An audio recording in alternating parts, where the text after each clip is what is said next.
tá? E a gente já vai partir para o último tópico, um tópico bem legal, tá? Mandem perguntas, trombose da artéria basilar, tá? Vocês estão vendo minha tela? Sim, Marinha. Ok, então assim, oclusão da artéria basilar, ou trombose da artéria basilar, ou o termo americano, basilar arterial occlusion, que é o termo americano, tá? E eu vou falar um pouco sobre essa doença, que é uma doença bem difícil, tá? Por vários motivos, tá?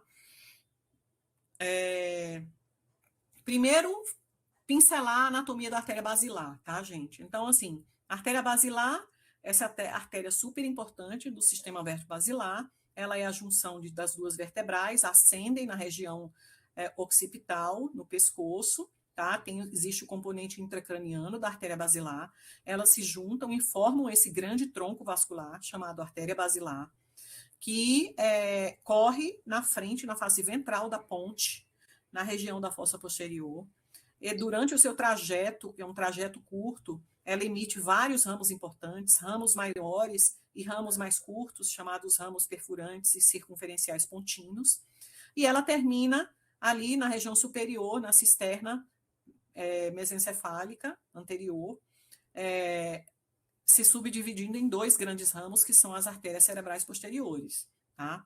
E ali na região do topo, na sua bifurcação entre cerebrais posteriores, segmento P1 e P2 depois, ela emite ramos que são super importantes para a vascularização de regiões profundas do cérebro. Quando ela oclui, quais são os locais do infarto? Pode ter infarto na ponte, ou unilateral ou bilateral, pode ter infarto no mesencéfalo, pelos ramos para a região do mesencéfalo, pode ter infarto para os hemisférios cerebelares e zonas profundas cerebelares, por causa das artérias cerebelares superiores e inferiores. Pode ter infarto nas regiões occipitais, por causa da bifurcação em duas cerebrais posteriores. Então, pode ser occipital uni ou bilateral. Pode ter infarto nos dois tálamos ou num tálamo, tá? A depender da vascularização e da variação anatômica, porque toda a vascularização do tálamo, quase toda, depende dos ramos que são os ramos terminais da artéria basilar e do segmento P1 e P2, tá? Ou seja, o infarto na artéria basilar, ele pode provocar múltiplas localizações. É uma tragédia, é uma catástrofe, uma oclusão da artéria basilar, tá? E aqui a gente tem um diagrama mostrando os territórios de vascularização da artéria basilar. E vejam só que não é aqui, tá? Então, isso aqui é tudo circulação anterior, e tudo isso que está pintado aqui atrás, em verde, os dois tálamos, essas regiões periféricas do tálamo, todo o mesencéfalo, os pedúnculos cerebrais, tá? Toda a ponte e todo o cerebelo e todo o bulbo, tá? Tudo é vascularizado pela basilar. Então, vejam como é uma tragédia você ocluir a artéria basilar. Quer seja ela a oclusão no terço proximal, no médio ou no distal, tá? E a gente está falando aqui da doença oclusão da artéria basilar, ou seja, fecha em algum desses terços, tá? Essa é uma representação na ressonância, uma visão anterior das duas vertebrais, aqui eu estou apontando com o meu mouse, está pintado em verde uma das vertebrais, e depois elas se juntam e formam a artéria basilar. E aqui, pintado em roxo, o trajeto da artéria basilar, e aqui a sua porção terminal, que a gente costuma definir como o topo da artéria basilar, se subdividindo em duas artérias cerebrais posteriores, numa visão anterior e num corte coronal, numa ressonância, tá? E vejam, síndromes e padrões de infarto, aqui pintados em colorido, de infartos de circulação posterior. Aqui um exemplo típico de infarto de espinhal anterior, aqui de ramos paramedianos, por exemplo. Um infarto de perfurante de basilar dá um padrão de infarto assim. Ramos perfurantes também na região do bulbo, dá um infarto assim. Isso não é trombose de artéria basilar, isso aqui dá sintoma focal, síndrome de tronco e AVC de tronco, tá? A gente está falando desse infarto aqui, gente. É uma síndrome de Locked-in, tá? Uma síndrome de encarceramento, quando você tem um infarto bilateral da ponte, ou quando esse infarto, além da região da ponte inteira, do lado direito e esquerdo, também pega regiões do mesencéfalo aqui em cima, aqui a região que circunda o aqueduto cerebral, e até regiões talâmicas e até regiões occipitais. Então, a gente está falando de um paciente que pode chegar com tetraplegia, com quadriplegia, com paralisia do olhar bilateral, com pitose palpebral bilateral, com anartria ou disartria, com diferentes graus de deaferentação, com quadros de rebaixamento de consciência e coma. Essa é a problemática. É uma situação rara, 1% de todos os AVCs, 5% das oclusões de grande vaso, tá? Então, assim, não é uma situação frequente, tá? É uma situação onde você tem um ictus incerto, em grande parte dos casos, você não sabe definir o início dos sintomas e qual foi o início dos sintomas. Inclusive, isso foi uma questão que permeou os primeiros estudos, grandes estudos de registros em doença de basilar. Tá? Quando é que começa o AVC? A gente não sabe se foi a tontura que flutuou, se foi a vertigem, se foi a visão dupla. A gente não sabe se foi o coma, depois a gente vai comentar sobre isso. Outra coisa, é uma artéria que não foi, nos grandes estudos de trombectomia iniciais, ela não foi testada. Esses pacientes foram excluídos. Primeiro pela raridade, segundo pela singularidade, né? E essa coisa da janela do tratamento, né? Tratamento de trombólise, até quando a gente pode fazer, é uma outra coisa singular no AVC de artéria basilar. Você pode dar trombolítico até 4 horas, 8 horas, 12 horas, 24 horas. Onde é que você pode fazer, tá? Então, assim, esse é um artigo de revisão da Lancet de 2011, mostrando todos os possíveis sintomas e as estruturas anatômicas que se apresentam numa trombose, numa oclusão de artéria basilar. Vejam, não dá nem para a gente comentar, gente, dado o tamanho e a quantidade de sintomas.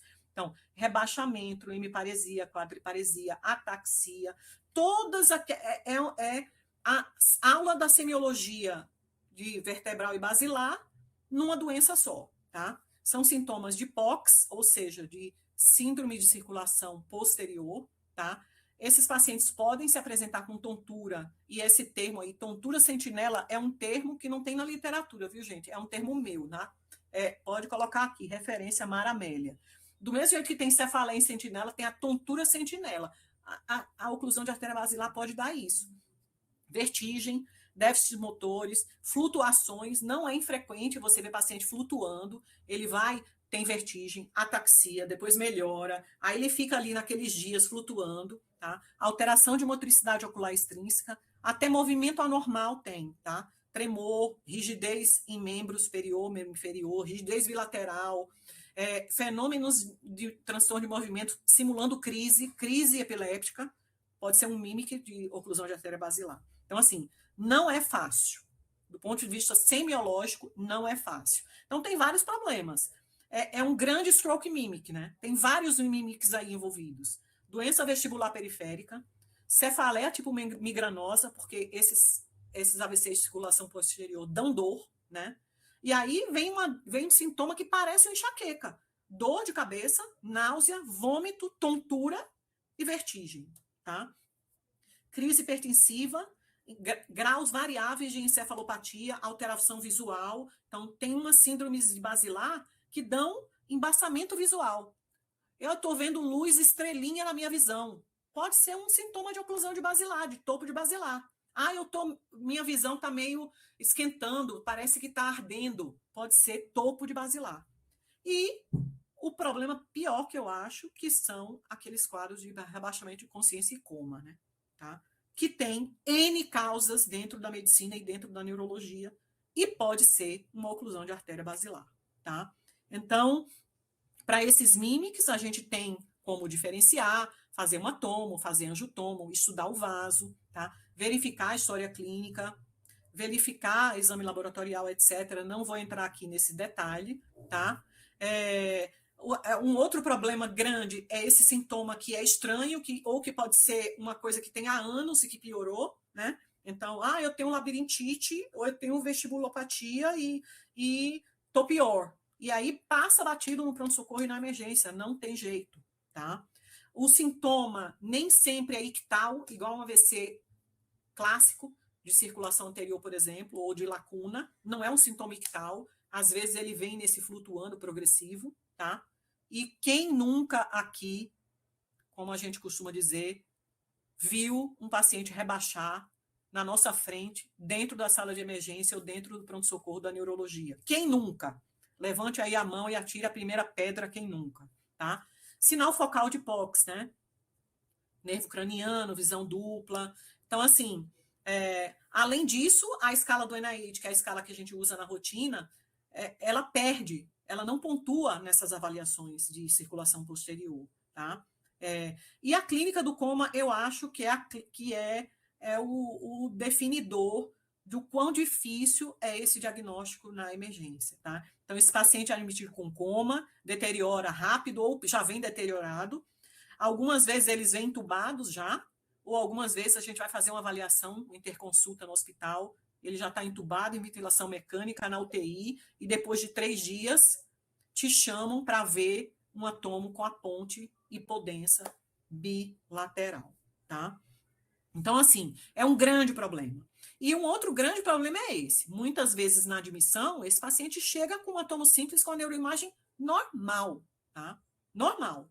Se você não tiver um angiotomo, ou se você não tiver a sorte desse paciente apresentar esse sinalzinho aqui que eu estou pontuando com o meu mouse, que é a artéria basilar hiperdensa, esquece. Isso aqui vai passar batido, tá? Então, muito laudo de radiologista com laudo normal, e você tem o sinal da artéria hiperdensa, então é muito fácil isso aqui passar batido e não ser valorizado numa primeira avaliação radiológica, tá? E a gente sabe que a gente não tem ressonância disponível em todo lugar, e muitos lugares não tem angiotomografia disponível, tá? Então, assim, aqui, só para vocês verem, a doença átero de artéria basilar, numa série da Unifesp, 37%, quase 40% dos pacientes com átero de basilar, tá? Ressonância, gente, eu acho que é uma das grandes indicações de ressonância na fase aguda do AVC isquêmico, tá? Então, você tem a suspeita clínica de doença de basilar, de oclusão de basilar, o ideal é que você faça uma ressonância, até para você ver se tem área de infarto, com a extensão da área de infarto, etc. Então, aqui é um exemplo de uma oclusão de artéria basilar, uma oclusão distal, no terço distal da artéria basilar, e a ressonância de fase aguda, a restrição mostrando aquele padrão de multiinfarto, né? Então, ponte, mesencéfalo, bilateral, tá vendo? Região mesial do mesencéfalo e tálamo, tá?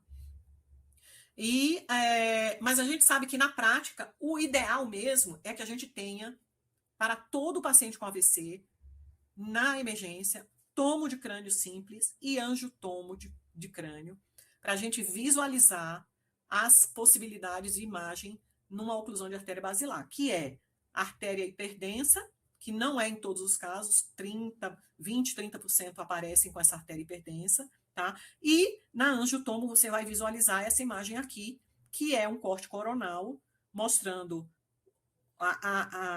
o contraste entrando na luz e no trajeto da basilar, e logo aqui em cima, no terço distal, uma falha de sinal de contrastação no trajeto da artéria basilar, tá? Então, o ideal de imagem é isso. E se você tiver à disposição, o melhor ainda é você ter à sua disposição a ressonância, um protocolo rápido de AVC para você avaliar esses doentes. Até para você indicar ou não trombólise em janela estendida para esses pacientes e para verificar a oclusão da basilar e indicar o tratamento endovascular, tá? Existem as escalas radiológicas, então a gente comentou na aula da terça-feira sobre o PC-Aspects, é uma escala tomográfica que, da mesma forma do Aspects de circulação anterior, ela avalia hipodensidades nas regiões posteriores vascularizadas pela artéria basilar, e ela pontua um ponto para cada tálamo envolvido com hipodensidade, um ponto para cada occipital. Se houver hipodensidade de mesencéfalo, 2 pontos, de ponte, 2 pontos, e de hemisférios cerebelares, 1 ponto cada, tá? Essa é a escala mais difundida e a escala referendada e, inclusive, recomendada em diretriz para você avaliar AVCs de circulação posterior, especificamente oclusão de artéria basilar, tá? Existem outras escalas, eu só vou mostrar aqui para vocês, mas quem quiser estudar esse tema a fundo, é bem interessante. São outras escalas que foram desenvolvidas em centros específicos, elas não foram validadas de uma forma mais convencional, tá? Mas esse é um índice ponte-mesencéfalo, que também usa uma pontuação nesses territórios, não vou entrar em detalhes. E existe uma outra escala chamada Bachmann, tá? É uma escala de angiotomografia, então você pontua conforme a contrastação ou não das artérias que aparecem na angiotomografia. Então, você pontua vertebral, terço proximal de basilar, terço médio distal, P1 e as comunicantes posteriores, se elas aparecem ou não. E essas escalas se demonstraram ter correlação com prognóstico, de acordo com o acometimento, o enchimento da Bachmann e o acometimento também do índice ponte-mesencéfalo, tá? Então, não vou entrar no detalhe. Essa parte da aula, eu queria mostrar para vocês um aspecto histórico dessa doença chamada basilar arterial occlusion, e isso é bem importante a gente saber, que esse cara foi o primeiro a levantar a lebre dessa doença de uma forma global. Então, Walter Schoneville, um holandês, ele encabeçou esse movimento e esse registro grande de mais de quase 600 pacientes com oclusão de artéria basilar. E isso aqui é a base para se ter iniciado os estudos com oclusão de artéria basilar. Então, esse estudo foi um estudo de registro, avaliando como era naquela época, é uma época histórica, começo dos anos 2000, como era o tratamento dessa doença. Então, tinha uso de trombolítico, era o começo, os primórdios da terapia endovascular, e tinha um tratamento médico, tratamento conservador, tá? Então, assim, é importante depois vocês lerem esse paper, porque é muito interessante como era que era feito. Vejam, doentes graves, né? Localização da oclusão da artéria basilar, a maioria delas em terço proximal e médio, vejam só. Então, a doença mais comum é a aterosclerose, né? Que é o local mais frequente de aterosclerose. Doentes graves, NIH médio de 22, né? Tá? E mais de metade com NIH acima de 20. Então, são doentes muito graves, tá bom? E naquela ocasião, o tratamento era muito variável, envolvia a pena da aspirina e trombólise e intra-arterial na época. Tá?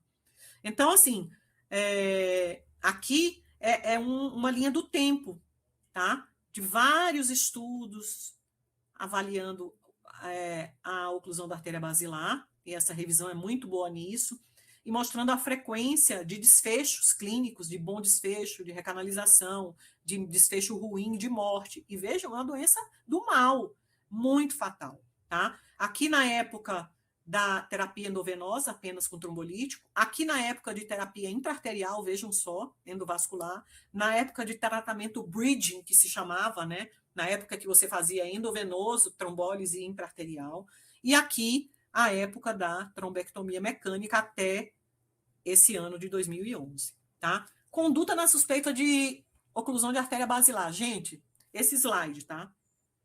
Tomografar com angiotomografia. Você só vai pegar a oclusão da basilar com a angiotomografia. Não tem como você ficar pensando o que pode ser. Você tem que fazer o diagnóstico rápido, tá? Principalmente se você tiver disponível trombectomia, tá bom? E a outra dica é essa. Cheque a tomografia, a imagem e a angiotomo com seus próprios olhinhos, tá?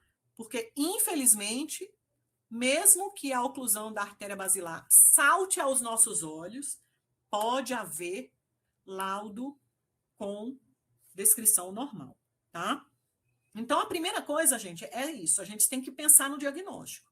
Se a gente não souber a clínica, a gente não vai pensar nesse diagnóstico. Todo rebaixamento de consciência agudo, principalmente se ele é precedido de sintomas de circulação posterior, você tem que pensar na suspeita de oclusão de artéria basilar, tá?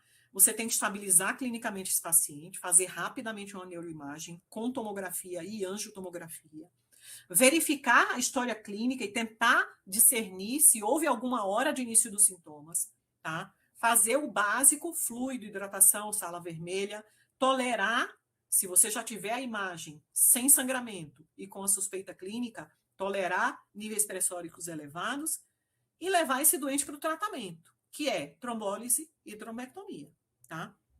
Se você tiver um delta-T para trombolizar, você tem que sempre trombolizar esse paciente, porque trombólise funciona bem para sintoma de oclusão de artéria basilar e para oclusão de artéria basilar. Os estudos prospectivos, os ensaios clínicos randomizados em artéria basilar, todos eles demonstraram uma boa eficácia da trombólise, principalmente nos pacientes com sintomas leves e moderados, tá?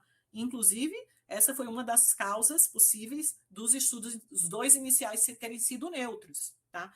A questão é essa, em tese, é um paciente que tolera mais a isquemia, a oclusão, e que você pode, a depender da imagem, fazer o uso da janela em trombólise estendida. Se chegar até 4 horas e meia, ok, trombólise. E além das 4 horas e meia, a princípio, você pode, dependendo da imagem, trombolizar esse paciente até 24 horas, tá? E se ele tem um NIH acima de 10 pontos, gente, hoje, evidência é trombectomia mecânica, tá bom? E aí eu vou comentar para vocês rapidamente sobre os estudos em trombectomia mecânica para oclusão de artéria basilar, tá? Então, aqui é um exemplo de uma angiografia com uma oclusão distal da artéria basilar, vejam, ocluída no toco mesmo, e aquela imagem da angiotoma bem linda com a oclusão no terço distal, tá? Esse foi o primeiro estudo prospectivo, ensaio clínico randomizado, um estudo chinês, publicado em 2020. Ele foi, inclusive, publicado antes do BASICS. O BASICS foi apresentado, mas ele foi publicado antes. 28 centros chineses, tá? Oclusão vertebral e basilar até 8 horas, tratados com terapia médica e endovascular. E fizeram uma análise bem básica, né? Escala de Rankin modificada em 90 dias e tal. E esse estudo foi negativo. Por que foi negativo? Porque, depois eu vou falar para vocês, porque ele não foi feito com a randomização rotineira de todos os casos de oclusão de artéria basilar, tá? Vejam que população chinesa, maioria esmagadora, acima de 50%, aterosclerose intracraniana da artéria basilar, tá? E esse estudo, ele não demonstrou superioridade da terapia com trombectomia associada a melhor terapia médica. E por que ele foi negativo? Então, várias teorias, né? Uma teoria não, houve um crossover muito grande, então pacientes que eram randomizados por um braço mudaram para o outro braço, tinha uma perda de equipose, então alguns pacientes não entraram nos estudos e foram tratados, a despeito de ter a doença e os critérios clínicos para entrar no estudo, tá? Logo em seguida, no ano seguinte, o BASICS, que já havia sido apresentado, também foi publicado, e aqui eu quero salientar a presença maciça de pacientes do Brasil, então, professor Montalverne de Ceará, João José, Fabrício, tá? E o Otávio Pontes Neto de Ribeirão Preto, foram centros que recrutaram pacientes para o BASICS, tá? Mas o BASICS também foi negativo, tá? Ele demorou muito para randomizar os pacientes, e demorou vários anos para poder atingir um número necessário com poder estatístico, e ele ficou na trave. Infelizmente, ele ficou na trave. Então, esses dois estudos foram meio que um balde de água fria. O BEST negativo e o BASICS negativo. Por quê? Essa taxa de crossover, vários pacientes cruzaram, 3% no BASICS, 13% no BEST. Problemas de randomização por causa dessa perda do equipose, né, gente? Se você tem a incerteza ou você tem a certeza que o tratamento funciona, você não randomiza todos os casos. Você pega alguns casos e escolhe, cherry picking. E aí, esse caso melhorzinho, você vai e trata. E o caso que é ruim, você coloca no estudo. Isso é receita de bolo para o estudo dar errado, tá? 29% tratados fora do BASICS e 55% da população do BEST tratados fora do estudo. E houve modificações dos protocolos no meio do caminho, sem pré-especificar, sem planejar essa modificação. Qual sintoma considerado como ictus, desfechos que foram considerados diferentes e populações, critério clínico de inclusão sendo modificados no meio do caminho, tá? Além disso, uma boa justificativa é a boa performance da trombólise endovenosa em AVCs leves na oclusão de artéria basilar, tá? Mas aí vieram os outros 2 estudos. O Attention, 22, positivo, tá? Vejam a curva do ranking. E o Bausch, positivo. E aí pegaram todo o conjunto da obra e fizeram a meta-análise. Então, esses são atualmente os 4 grandes estudos em trombose, trombectomia para oclusão de artéria basilar, 3 exclusivamente chineses e 1 que teve essa participação importante de centros europeus e de 2 centros brasileiros, que foram HGF Ceará e HC de Ribeirão Preto, tá? Mas com esses 2 últimos publicados bastante positivos, tá bom? Com janela até 24 horas, e NIH dos pacientes incluídos acima de 10. E essa é a meta-análise com os dados individuais dos pacientes dos 4 grandes estudos, Attention, Basics, Bausch e BEST, que foi publicada no ano passado, chegando à conclusão que realmente, para oclusão de artéria basilar, NIH acima de 10, e esses pacientes sem uma condição pré-mórbida de ranking acima de 2, é altamente poderoso, benéfico, o tratamento de trombectomia associado ao melhor tratamento médico nesses pacientes. Então, vejam aqui, o NIH médio dos doentes 22, tá?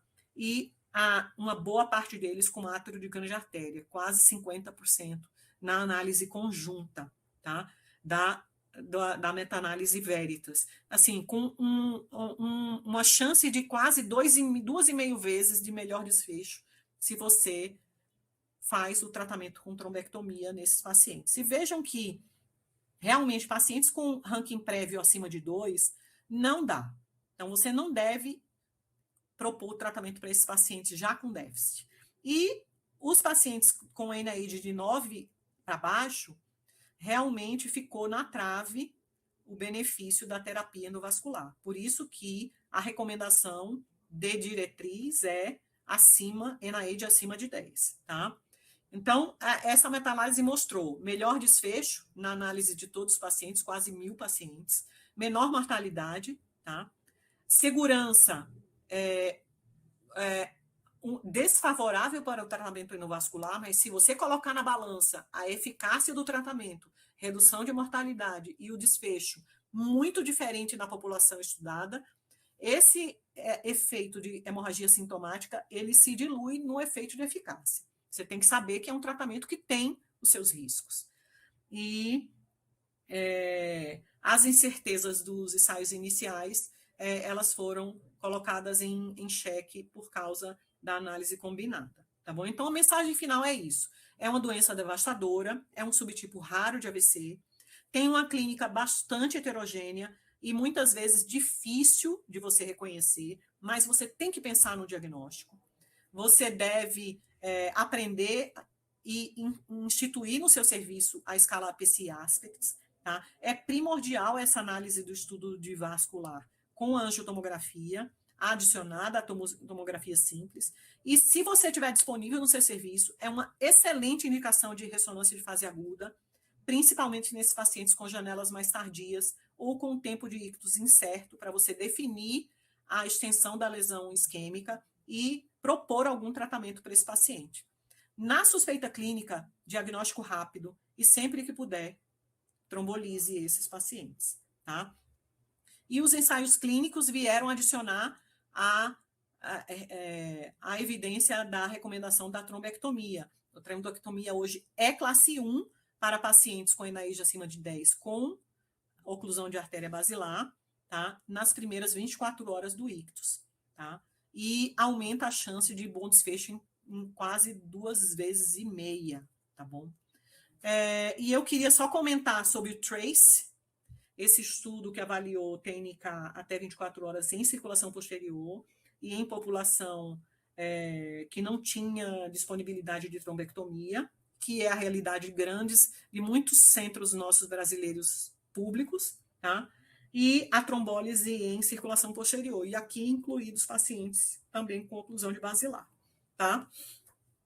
Escolha um trabalho que você goste e nunca terá que trabalhar nem um dia na tua vida. Muito obrigada, pessoal.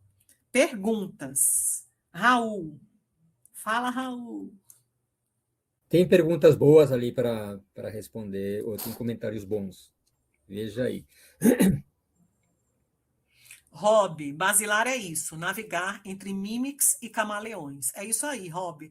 É muito difícil, mas a gente tem que lembrar. Nem que a gente suspeite, faça o que tem que fazer de imagem e chegue e fale, não, não é uma basilar. É melhor você suspeitar e excluir o diagnóstico do que você comer bola com um diagnóstico. Eu acho que o meu recado é esse.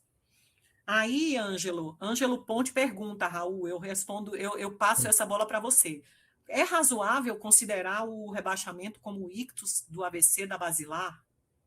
Sim, totalmente. Nós consideramos o início na trombose aguda da basilar o rebaixamento da consciência. Então, se você consegue definir a hora do rebaixamento da consciência, esse é o momento do início do ictus. É a partir daí que você considera o início dos sintomas para você definir o seu tempo para considerar depois o tempo para trombólise, para trombectomia. Isso muitas vezes acontece no hospital, enquanto você avalia o paciente, enquanto o paciente faz exames, acontece o rebaixamento. Então, isso é muito importante. E, assim, um comentário que eu queria fazer aqui. Dois sinais que eu considero muito importantes. Um é a tomografia, que a Maramélia salientou muito, que é o sinal da basilar hiperdensa. Isso é muito importante. E, clinicamente, que eu valorizo muito nesses pacientes que estão rebaixados, sem uma causa aparente. Normalmente, esses pacientes fizeram vários exames e não tem nenhuma outra causa. Babinski bilateral. Sinal de Babinski bilateral sem uma causa específica, sem outra causa que justifique. E muitas vezes a tomografia é normal, você procura e não encontra nada, grande chance de ser. Porque é um sinal que eu costumo valorizar muito quando eu tenho alta suspeição de trombose de basilar. Né? Gisele, quer comentar alguma coisa? Essa pergunta do Ângelo é capciosa, viu, Ângelo? Inclusive, isso foi um dos critérios que foram mudados no Basics, no estudo prospectivo do Basics, mudaram isso aí que você perguntou, tá? No começo era sintoma verme basilar e depois eles modificaram para esse delta T começar a contar o relógio a partir do rebaixamento do coma. Inclusive, essa é uma das razões pelas quais eles, né, pelo menos os autores principais do Basics, acham que o estudo foi talvez negativo por isso, né? Porque no Basics a gente tem uma taxa de trombólise extremamente alta, então trombólise na verdade, eficaz. Hoje tem dado de trombólise em janela estendida, né, na circulação posterior, né? Então, se você olhar os estudos mais recentes, então a gente tem o Experts mostrando isso. Então, realmente, assim, o momento da oclusão é o momento do rebaixamento. Então, Raul frisou bem, aquela tontura, diplopia e tudo que ele não conta. Na hora que rebaixou, é a hora que ocluiu, você começa a contar o relógio, tanto para trombólise quanto para trombectomia, né? E a Mara tem razão que eu acho que essa foi uma evolução do Basics para os dois trials, né? Para o BIOSH e para o Attention. Gente, então, assim, embora seja uma condição rara, é uma condição gravíssima. A gente tem que pensar no diagnóstico e é preferível pensar no diagnóstico e excluir o diagnóstico do que você não pensar, não buscar e depois de 3, 4, 5 dias você ter o diagnóstico. É uma tragédia, realmente, porque síndrome de Você faz o encarceramento... diagnóstico da catástrofe, porque quando te chamam para fazer uma interconsulta, aí por um rebaixamento sem causa, você faz a tomografia e você encontra tudo queimado, absolutamente tudo queimado. E aí não tem nada a fazer. Queria avisar para vocês que a gente já está providenciando a postagem das aulas no canal do YouTube da Neurovascular da Unifesp. A gente está editando para deixar as aulas separadas. E amanhã é o último dia. Agradeço a presença de todos vocês. Agradeço a Érica, a doutora Gisele, a doutora Raul, que nos ajudou aqui na condução. E vocês perguntaram um pouco hoje. Amanhã eu quero mais perguntas. E amanhã a gente faz um happy hour sexta-feira, tá bom? Muito obrigada. Tchau, tchau para Eu todo que mundo. agradeço. Tchau, gente. Tchau, Até Érica, mais. obrigada. Boa noite, pessoal.